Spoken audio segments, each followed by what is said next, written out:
Il était une fois, dans le pays magique d'Akeh, une princesse guerrière géante, féroce et puissante, nommée Abni. Elle était connue dans tout le royaume pour sa force et son courage sur le champ de bataille, menant toujours notre armée à la victoire contre tout ennemi menaçant notre peuple. Mais aux yeux des villageois, c'était tout ce pourquoi elle était bonne, gagner leur guerre et conquérir leur bataille. Ils ne voyaient jamais Abni comme une dame, seulement comme une guerrière, une créature masculine. Des hommes d'une grande influence et prestige visitaient le royaume de Jakaya pour voir la princesse qui avait vaincu des milliers d'ennemis sur le champ de bataille.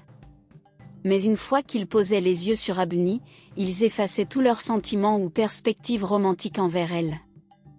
Abni avait une carrure imposante, étant une géante et une guerrière, et à cause de cela, tous les hommes du village refusaient de l'épouser. Comment puis-je épouser un autre homme ? Peu importe qu'elle soit princesse, disaient les hommes entre eux. Même les femmes fuyaient d'elle.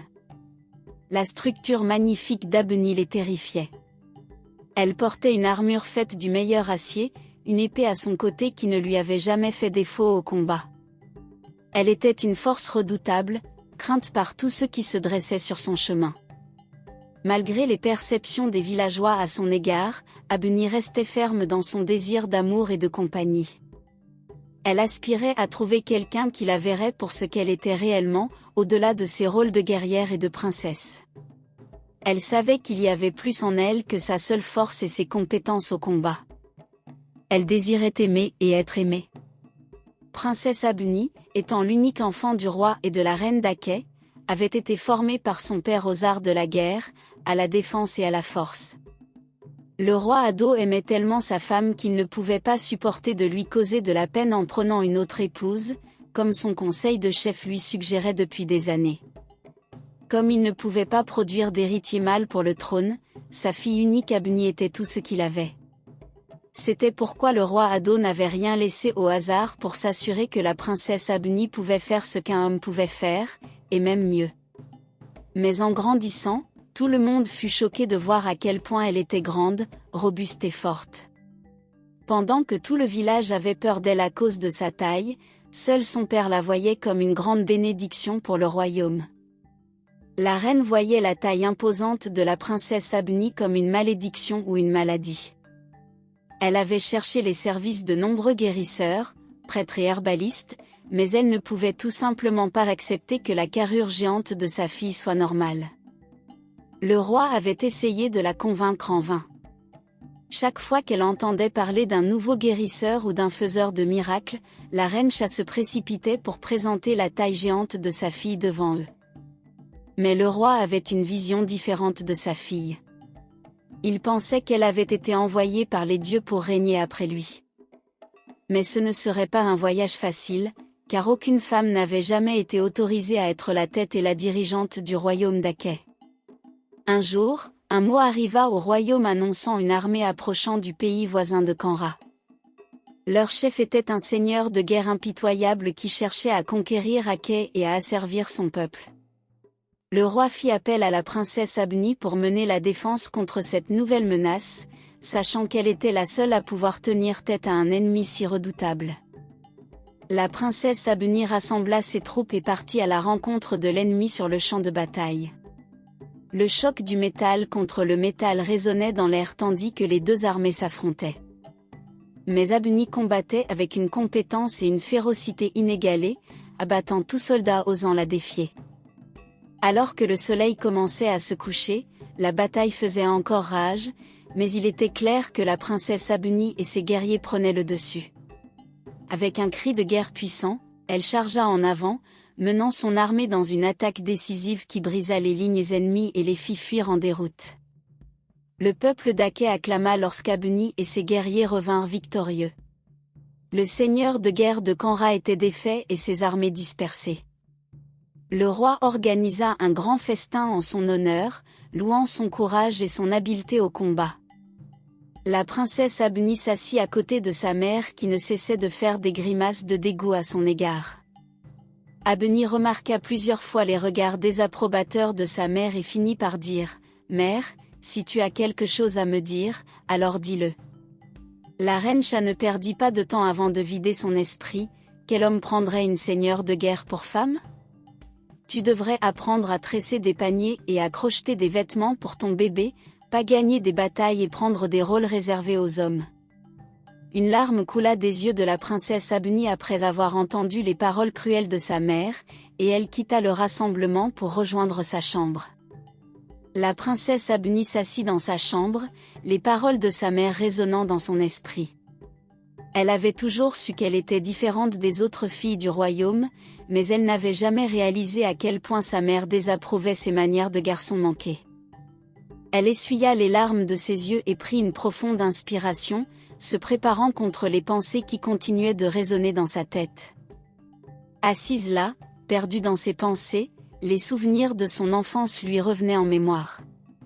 Elle se souvenait de la première fois où elle avait pris une épée, le frisson de la bataille parcourant ses veines alors qu'elle combattait aux côtés des soldats de son père. Elle se souvenait de la fierté qu'elle ressentait lorsqu'elle touchait sa cible en chassant dans la forêt, du sentiment d'accomplissement qui venait avec le fait de fournir de la nourriture pour sa famille par elle-même. Ce sont ces moments qui la faisaient se sentir vraiment elle-même. Mais maintenant, face à la désapprobation de sa mère, Abni commença à douter d'elle-même. Elle se demanda si peut-être sa mère avait raison, si elle devait essayer de vivre une vie plus traditionnelle, tissant des paniers et crochetant des vêtements pour ses futurs enfants. Mais au fond d'elle, elle savait que ce n'était pas ce qu'elle était destinée à être. Elle était une guerrière, une leader, une femme qui prospérait au milieu du chaos et du conflit.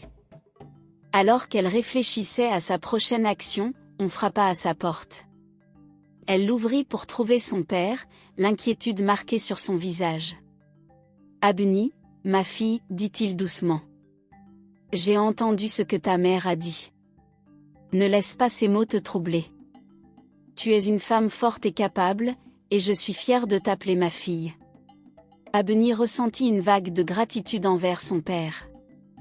Il avait toujours été son plus grand soutien, l'encourageant à suivre son cœur et à poursuivre ses passions, aussi peu conventionnelles qu'elles puissent paraître.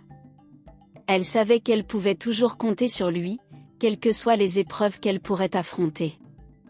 Avec une nouvelle détermination dans le cœur, Abni prit une décision, elle forgerait son propre destin selon ses propres termes.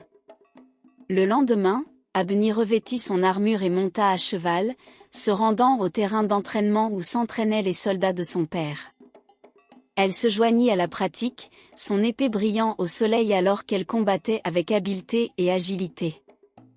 Les hommes autour d'elle la regardaient avec admiration, impressionnés comme toujours par son adresse et sa compétence. Un dimanche après-midi, le frère éloigné du roi, Badero, rendit visite à son frère, le roi Adido, au palais. Il prétendait avoir des choses importantes à discuter avec lui. Ils n'avaient jamais été d'accord depuis leur enfance jusqu'à maintenant. Badero avait toujours été jaloux de son frère aîné, depuis leur jeunesse, parce qu'il était l'héritier du trône de leur père en tant que premier enfant. Ainsi, cet après-midi ensoleillé, la visite de Badero au palais déclencha une conversation animée entre lui et son frère, le roi Adido. Leur rivalité de longue date depuis l'enfance refit surface lorsque Badero vit une opportunité de réclamer le trône en raison de l'absence d'héritier mâle de son frère. En entrant dans le palais, il pouvait sentir le poids de ses intentions sur ses épaules. Il savait qu'il s'apprêtait à confronter son frère, le roi, à propos d'une question qui pourrait potentiellement diviser leur famille et le royaume. La grandeur du palais ajoutait à sa confiance alors qu'il se dirigeait vers la salle du trône où le roi Adido l'attendait. Lorsque Badero se trouva enfin devant son frère, il pouvait voir la suspicion dans les yeux d'Adido. Il ne perdit pas de temps pour aller droit au but, exprimant sa conviction que son fils devrait être le prochain en ligne pour le trône. « Votre Majesté, je suis ici pour discuter de l'avenir de notre précieuse terre. Vous ne rajeunissez pas. Vous devez annoncer votre successeur, et nous savons tous les deux que mon fils Farad est le bon candidat. » Le choc initial du roi Adido se transforma rapidement en colère face à l'audace de son frère. « Quand avons-nous discuté d'une telle chose » s'exclama le roi. Badero, la bouche grande ouverte, se leva immédiatement en colère. « Eh bien, maintenant tu le sais, Adido, répliqua Teil au roi. « Comment oses-tu appeler ton roi par son nom ?» lança le roi Adido en colère. « Nous avons dépassé l'ère de la courtoisie, continua Badero. Nous savons tous les deux que j'aurais fait un meilleur roi. Même les dieux n'approuvent pas ton règne, c'est pourquoi ils t'ont maudit. C'est la raison pour laquelle tu n'as pas de successeur. » Badero continua bruyamment, « Et qui a dit que je n'avais pas de successeur ? N'as-tu pas entendu parler des accomplissements de ma fille Abni ? Elle est ton prochain roi. » Badero ne pouvait pas en croire ses oreilles. « Abomination ! Abomination !» cria-t-il. « Une femme ne peut jamais régner sur ce royaume, jamais. » En réponse au hurlement de Badero, le roi Adido se leva de son trône, dominant son frère avec une détermination farouche dans les yeux. Il déclara clairement que les parties du corps mâle et femelle ne dictaient pas qui pouvait être le dirigeant du royaume et que sa fille était plus que capable de prendre le trône le moment venu. Badero, têtu et rancunier comme toujours, argumenta qu'une femme ne pourrait jamais régner aussi efficacement qu'un homme. La tension dans la salle était palpable alors que les frères continuaient de se disputer, chacun s'accrochant obstinément à ses croyances et son désir de pouvoir obscurcissait son jugement, le rendant aveugle à la force et aux capacités de sa nièce, la princesse Abni. Le roi Adido, quant à lui, était déterminé à respecter les traditions de leur royaume et à s'assurer que le trône soit transmis au candidat le plus méritant, indépendamment du sexe. Il voyait le potentiel de sa fille, qu'il avait formée depuis son plus jeune âge pour qu'un jour elle assume les responsabilités de gouverner le royaume. Alors que les arguments s'intensifiaient, les émotions montaient et les mots étaient échangés comme des épées dans une bataille de volonté. L'amertume de Badero envers son frère s'intensifiait alors qu'il réalisait que le roi Adido ne céderait jamais à ses exigences, peu importe la force avec laquelle il les affirmait. « Adido, ce sera sur mon cadavre que ta fille régnera sur cette terre. » « Alors soit, répondit le roi Adido. Badero cracha par terre devant son frère avant de partir. Quelques secondes après son départ, la reine Cha entra dans la salle du trône et salua son mari avec une expression inquiète sur le visage. Elle avait entendu les arguments enflammés entre lui et son frère concernant la succession au trône. « Mon roi, j'ai entendu ce qui s'est passé entre toi et Badero, dit-elle, l'inquiétude marquée sur son visage. Proposer notre fille comme prochain roi est inédit. Cela nous apportera beaucoup d'ennemis. La tradition veut que seuls les hommes puissent devenir rois. » Le roi Adido soupira. « Notre fille n'est pas une femme ordinaire. Elle a démontré de l'intelligence, du courage et des qualités de leadership qui surpassent de nombreux hommes. Elle est capable de gouverner notre royaume avec sagesse et équité. » La reine Cha secoua la tête, le cœur lourd d'inquiétude. « Mais les gens n'accepteront pas une femme comme reine. Ils se rebelleront et notre fille fera face à de grands dangers. Nous ne pouvons pas risquer notre sécurité, mon roi. » Les yeux du roi Adido brillaient de détermination. « J'ai confiance en les capacités de notre fille. Elle mérite la chance de se prouver, de montrer au monde que les femmes sont tout aussi capables que les hommes. Je ne lui refuserai pas cette opportunité. » La reine Cha prit une profonde inspiration. « As-tu oublié que ce sont les compétences et la taille d'Abni qui font que de nombreux hommes la craignent, la laissant sans prétendant ? Maintenant, si tu la nommes comme successeur, quel homme sera assez courageux pour l'épouser ou lui proposer le mariage ? Ces hommes sont des perdants. Seul un gagnant peut en reconnaître un autre, et je suis convaincu qu'un homme digne trouvera ma fille, » déclara le roi Adido avec confiance. Malgré ses réserves, la reine Cha savait que son mari était ferme dans sa décision. Elle savait qu'il croyait en leur fille de tout cœur et qu'il ne se laisserait pas influencer. Elle se tenait donc à ses côtés, soutenant le parcours de leur fille vers le trône. Dans un royaume voisin appelé Hadad, il y avait un prince charmant nommé Ado. Il était connu pour son charme, ses compétences, son intelligence et sa beauté. Le prince Ado était adoré par le peuple du royaume et admiré par de nombreuses jeunes filles, qui rêvaient toutes de devenir son épouse. Cependant, malgré les insistances constantes de ses parents, le prince Ado n'avait pas encore trouvé de femme. Sa mère, la reine, avait essayé de le marier avec plusieurs jeunes filles éligibles, mais le prince les avait toutes rejetées. Frustré par la réticence de son fils à se marier, le roi décida de prendre les choses en main. Il convoqua les anciens du royaume pour organiser une compétition de danse où les plus belles jeunes filles du pays compétiraient pour la main du prince Ado. L'événement devait se tenir au palais, et la nouvelle se répandit rapidement dans tout le royaume, suscitant excitation et anticipation parmi les villageois. 15 jeunes filles furent choisies pour participer à la compétition, chacune plus belle que la précédente. Elles passèrent des semaines à se préparer pour l'événement, pratiquant leurs mouvements de danse et choisissant les meilleures tenues pour impressionner le roi. Le jour de la compétition, le palais était orné de fleurs et de décorations, créant une atmosphère festive digne d'une célébration royale. Alors que le soleil commençait à se coucher, les jeunes filles se rassemblèrent dans la grande salle du palais, le cœur battant d'excitation nerveuse. Le prince Ado entra dans la pièce, ses yeux scrutant la foule de belles femmes devant lui. Il pouvait sentir le poids des attentes de ses parents peser lourdement sur ses épaules, l'exhortant à faire un choix et à enfin s'installer. La compétition commença, chaque jeune fille prenant tour à tour pour montrer ses compétences en danse et charmer le prince par sa grâce et sa beauté. La musique remplissait l'air et la salle était animée d'énergie et d'anticipation. Les jeunes filles tournaient et balançaient leurs hanches, leurs mouvements gracieux et envoûtants alors qu'elles rivalisaient pour attirer l'attention du prince. Quand vint le moment pour le prince Ado de faire son choix, en dansant autour d'elle et en éliminant une jeune fille toutes les minutes jusqu'à ce qu'il n'en reste qu'une, le prince Ado fit l'impensable. Il élimina toutes les jeunes filles, affirmant ainsi qu'aucune d'elles ne l'intéressait. La foule était choquée, le roi et la reine soupirèrent lourdement. Le prince Ado remercia les jeunes filles pour leur présence et parla hautement de leur éclat et de leur beauté, mais ajouta qu'il cherchait une femme extraordinaire, quelqu'un d'unique. En entendant cela, les anciens du pays proposèrent que chacune des jeunes filles explique au prince, devant tout le monde, pourquoi elles étaient extraordinaires et uniques au point de devenir son épouse.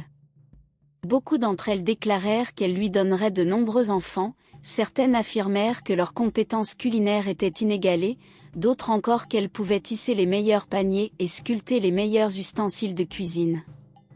Cependant, le prince resta sur sa décision et les refusa toutes, marquant ainsi la fin de l'événement.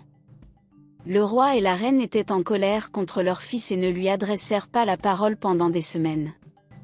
Un soir, alors que la lumière du jour déclinait, un des gardes frontières rapporta au roi que les gens du royaume d'Ay avaient été vus en train de planter des cultures sur les 50 acres de terre disputés entre les deux royaumes.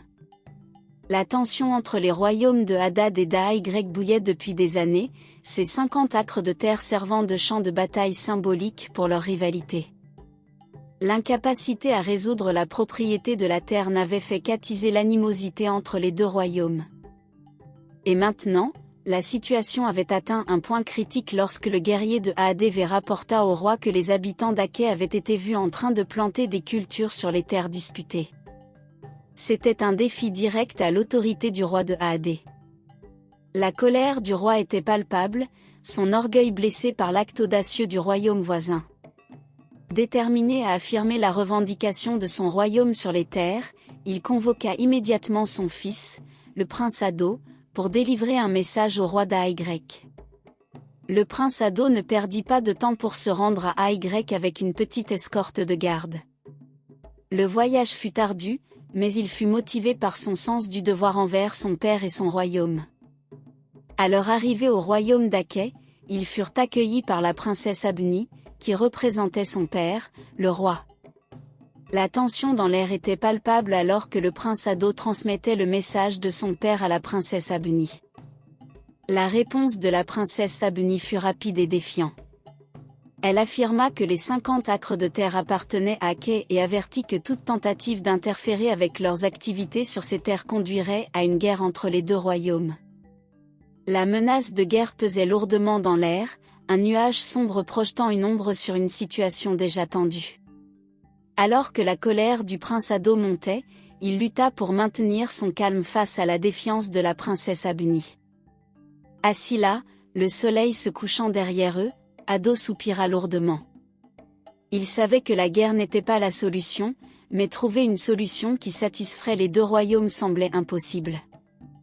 Prenant une profonde inspiration, il se tourna vers la princesse Abuni et proposa, au lieu de faire la guerre pour cette terre, pourquoi ne la diviserions-nous pas équitablement entre nos royaumes? Il semble juste que nous profitions tous les deux de ces ressources, ne penses-tu pas? La princesse Abuni le regarda, les yeux grands ouverts de surprise. Elle s'attendait à ce qu'il vienne avec des exigences et des accusations, pas avec une solution pacifique. Mais en considérant sa proposition, elle réalisa qu'il avait raison. Diviser les terres non seulement éviterait un bain de sang, mais renforcerait également les liens entre leurs royaumes. Acceptant la proposition d'Ado, les deux monarques se mirent en route pour la soumettre à leur père. Le prince Ado retourna dans son royaume et se rendit à la salle du trône où il présenta la proposition devant son père, le roi, et les chefs. L'un des chefs, connu sous le nom de chef du Rodoa, rejeta immédiatement la proposition. Il argumenta qu'accepter une telle chose était un acte de lâcheté. Le chef du Rodola nourrissait depuis longtemps une rancune contre le royaume d'Ay et n'était pas pressé de faire des concessions. Il préférait aller en guerre plutôt que de résoudre la situation. Cependant, le prince Ado se tenait droit et confiant alors qu'il présentait la proposition, soulignant les avantages de partager les terres et d'éviter des effusions de sang inutiles. À la surprise de tous dans la salle, le roi écouta attentivement les paroles de son fils, après un silence tendu, prit enfin la parole. « Hachem, je vois la sagesse dans ta proposition, Ado. C'est une solution juste et équitable à ce conflit. Rencontrons le roi d'Ay et la princesse Abuni pour discuter des détails. » Mais le chef du Roa, étant de nature têtue et agressive, ne pouvait rester en place après avoir entendu la possibilité de régler le différend avec Ay pacifiquement. Il avait toujours méprisé le peuple d'Aké et croyait qu'ils étaient inférieurs à son propre royaume. La pensée que son roi trahisse leur peuple en envisageant une résolution pacifique du conflit enragea le chef du Rodola. Il croyait que leur fierté et leur honneur étaient en jeu et il était déterminé à faire tout ce qui était en son pouvoir pour s'assurer que Adé reste supérieur à Ay.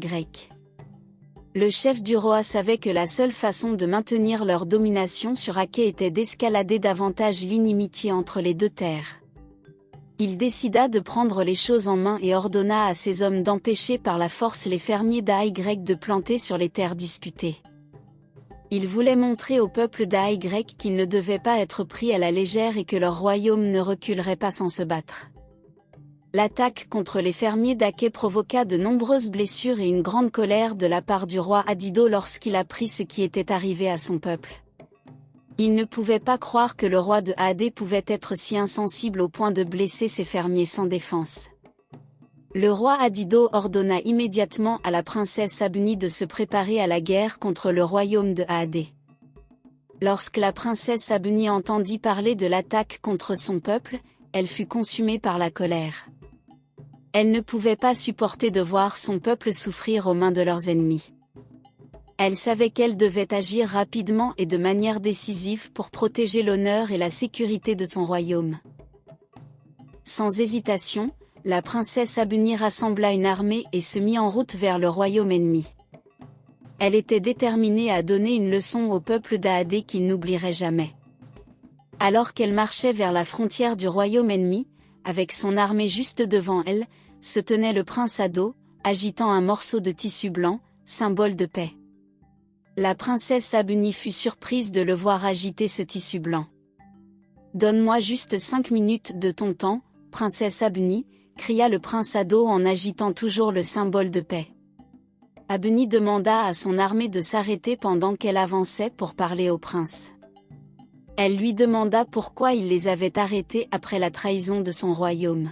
« Comment oses-tu, prince Ado ?» le foudroya-t-elle du regard. Le prince Ado expliqua alors qu'il et le roi ne savaient rien de cet acte odieux commis contre son peuple. Il ajouta que le coupable, le chef du Rodoa, avait été déchu de son titre et banni du royaume. La princesse Abni fut impressionnée mais toujours en colère. Nous avons encore le différend foncier à résoudre, et cette guerre le décidera pour nous. Celui qui gagnera prendra la terre pour son royaume, dit Abni avec assurance. Mais la guerre n'est jamais la réponse. J'ai un meilleur plan, répondit le prince. La princesse Abni demanda quel était le plan, et le prince Ado répondit en disant, faisons un duel à la place. Un soldat ou un représentant de chacun de nos royaumes se battrait, et le gagnant prendrait la terre pour son royaume. La princesse Abni approuva cette idée, ensemble, ils fixèrent une date pour l'événement. En retournant au palais, la princesse expliqua tout ce qui s'était passé à son père, le roi. Le roi Adédo arbora un sourire que la princesse Abni ne pouvait comprendre. « Qu'est-ce qui te fait sourire, père ?» demanda-t-elle. « C'est mon jour de chance, Abni. Je vais tuer 2 oiseaux avec une seule pierre, » répondit le roi Adédo en remerciant les dieux pour cette opportunité incroyable. Ce soir-là, le roi Adédo convoqua ses chefs et son frère Badu. Lorsque tout le monde fut présent, le roi les remercia d'être venus et leur parla du duel à venir pour résoudre le différend foncier entre le royaume d'Aké et le royaume d'Aadé. « Mais qui est assez apte pour nous représenter ?» demanda un des chefs. Alors qu'ils délibéraient et commençaient à faire des nominations, le roi les interrompit. « Badu, mon cher frère, s'il te plaît, dis à mes honorables chefs ce que tu m'as dit l'autre jour concernant ton fils, » dit le roi en se tournant vers son frère éloigné. Badu fut surpris qu'il évoque ce sujet, mais il se leva immédiatement et raconta tout au conseil des chefs. Badu termina son discours en disant « Aidez-moi à rappeler à mon frère nos traditions. Une femme ne peut jamais gouverner, donc mon fils Farad est l'héritier légitime du trône. » Les chefs commencèrent à murmurer entre eux. Le roi Adédo leur ordonna de faire leur soumission et objection en face comme des hommes courageux. Un des chefs se leva, « Que vous viviez longtemps, mon roi. Votre frère, le prince Gadero, n'est pas ma personne préférée, mais il dit la vérité, seuls les hommes sont aptes à gouverner un royaume, dit le chef, tandis que d'autres chefs hochaient la tête en signe de soutien. Les hommes sont les seuls à être aptes à gouverner notre royaume, mais aucun d'entre vous n'a eu de problème avec ma précieuse fille remportant plusieurs batailles pour notre royaume. Les hommes sont les seuls à être aptes à gouverner, mais où étaient vos hommes lorsque la princesse Abni protégeait vos maisons et vos familles des bandits et des pillards? Où étaient vos hommes quand elle a appris seule aux fermiers à irriguer leurs terres agricoles quand nous n'avions pas de pluie, dit le roi Adédo en se levant. Les chefs le rejoignirent et il continua, beaucoup de vos hommes ne sont rien d'autre que des lapins peureux. Dites-moi, qu'a fait Farad, le fils de Gadero, pour mériter le trône? Ses parties masculines? Les chefs se regardèrent les uns les autres. Ils savaient que le roi Adédo disait la vérité. Maintenant, nous avons le différend des 50 acres de terre. Je suis sûr que la plupart d'entre vous vont nommer ma fille Abni. Vous n'avez pas de problème avec son sexe pour cela, poursuivit le roi Adédo. Farad représentera notre royaume dans le duel. Mon fils en est capable, répliqua Gadero. Tous les chefs commencèrent à argumenter entre eux. Je ne suis pas à l'aise avec l'idée que Farad nous représente, dit un chef. Beaucoup des chefs étaient d'accord pour dire que Farad pourrait ne pas être le meilleur choix pour le duel. Gadero proposa soudain une solution, j'ai une idée. Que mon fils Farad et la princesse Abni s'affrontent dans l'arène d'entraînement du palais devant nous tous, et celui qui gagnera nous représentera dans le duel contre AY et sera également l'héritier légitime du trône. Tout le monde approuva l'idée, et le roi Adédo sourit. En rentrant chez lui, Gadero appela son fils et lui raconta tout ce qui s'était passé. Farad n'en croyait pas ses oreilles. « Père, je ne t'ai jamais demandé de faire cela. De tous les gens de ce royaume, tu veux que je combatte Abni? » « Abni, cette bête, cria Farad. C'est juste une femme, tu es un homme et je suis sûr de ne pas avoir élevé un lâche, répliqua Gadero. Demain, tu te battras et tu dois la vaincre, ajouta Gadero avant de fuir vers sa chambre. Comment puis-je la combattre? Abni, la géante guerrière, se dit Farhad. Le lendemain, les chefs et Badu se rassemblèrent sur le terrain d'entraînement et le palais leur servit des rafraîchissements en attendant l'arrivée du roi. Quelques minutes plus tard, le roi Adédo les rejoignit et l'événement commença. La princesse Abni et Farhad furent appelés sur le terrain de combat par le chef de la garde du palais, mais à la surprise générale, seule la princesse Abni se présenta. Les gardes fouillèrent partout pour trouver Farhad, en vain.